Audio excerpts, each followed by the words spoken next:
From the Penn Libraries.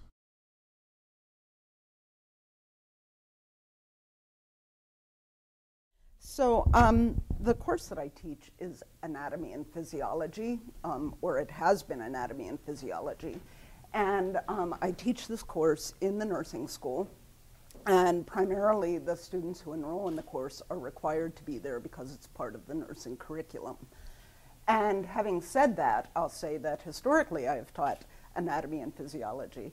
And now I'm teaching a new course called Integrated Anatomy, Physiology, and Physical Assessment, which is also a required course in the undergraduate nursing curriculum. So back in the old day, when it was just anatomy and physiology, and in fact about 20 years ago when I first started to teach anatomy and physiology, the first year I taught it, I had to give about 25% of the class an F. And it was horrifying. I was teaching at a school that had a departmental final because there were so many students who took the course. So what I had to teach was very proscribed, and 25% of the students failed. And then doing research, I found that nationwide, about 25% of the students nationwide who take anatomy and physiology as traditional undergraduates don't pass the first time through. And I thought, well, this is unacceptable. I do not want to go through my life. I love anatomy and physiology. I don't want to go through life teaching a course in which I have to fail 25% of the class every semester. And so in talking to the students, I discovered that, you know, anatomy and physiology is a melding of two disciplines. Anatomy, which is very heavily based toward memorizing structures, knowing a brief bullet point about what the structure does in the body. Physiology is a discipline in which you really attempt to understand mechanisms of action. What do all of those structures do? How do they work together to keep us living and moving around and thinking and breathing? And melding those two kinds of disciplines was very difficult for the students. In general, students, if they work hard enough, can memorize about anything. And our students here at Penn don't even have to work very hard to memorize just about anything. But they have to work hard to kind of do a close-in focus and then retract to a more broad-scale focus in dealing with information. And they really need assistance, I think, if this is their first engagement with this complicated kind of learning process. They need assistance in figuring out what's important, you know, how do I get beyond just memorizing it and feeling like that will be the tool that I can carry into my future life as a nurse or a doctor or a physician assistant or a physical therapist.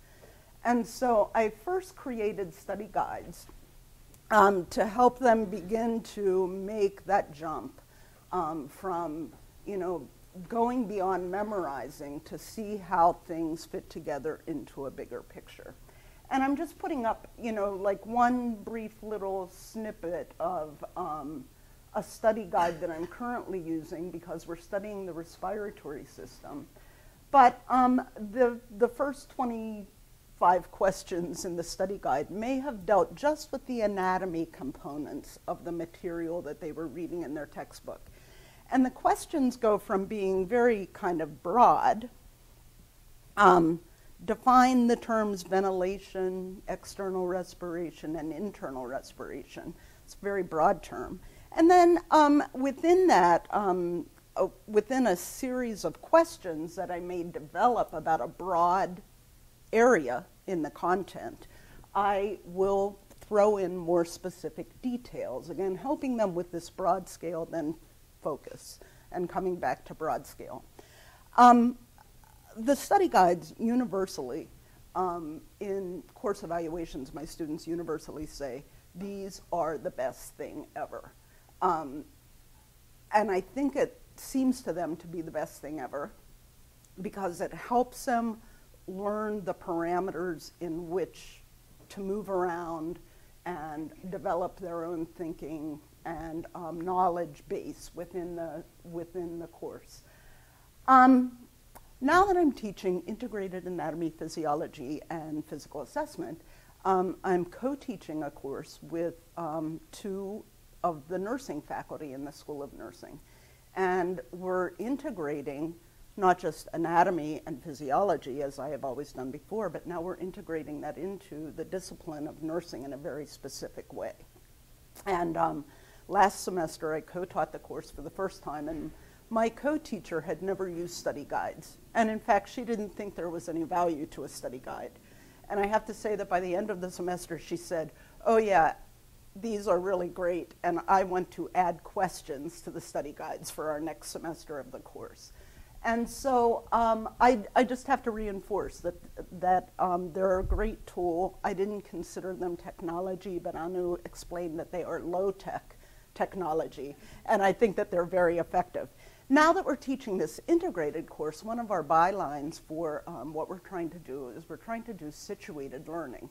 We're trying to make the learning that the students are doing really accessible to what they're going to be doing in their future life as nursing professionals. And we are using study guides in conjunction with case studies to kind of structure the course. And so I also brought along with me today a case study, and the case study would be written up as basically there's a narrative background to the case in which we describe a patient talking about their psychosocial and physical parameters, because this is our discipline and what we care about. And then we have a set of questions about the case. And I don't know if you were aware, but when I showed the first page of the study guide, question 33 or 34 had to do with just what is FEV1 and what's its clinical significance. But now we've been able to, using the case study, bring the FEV1 into a clinical situation. So they've not just mastered the knowledge in an isolated way. They're now thinking about, wow, this FEV1 relates to my patient, Mr. White, and what do I do with this information when it relates to a patient? And so I think that having the study guide so that the students outside of class can kind of roam around within the field of knowledge and prepare themselves, and then combine it with this discussion in class of case study questions, has really created just a very dynamic, exciting learning environment. And I would be happy to talk to any of you more about it, either privately or in the question and answer session. Thank you.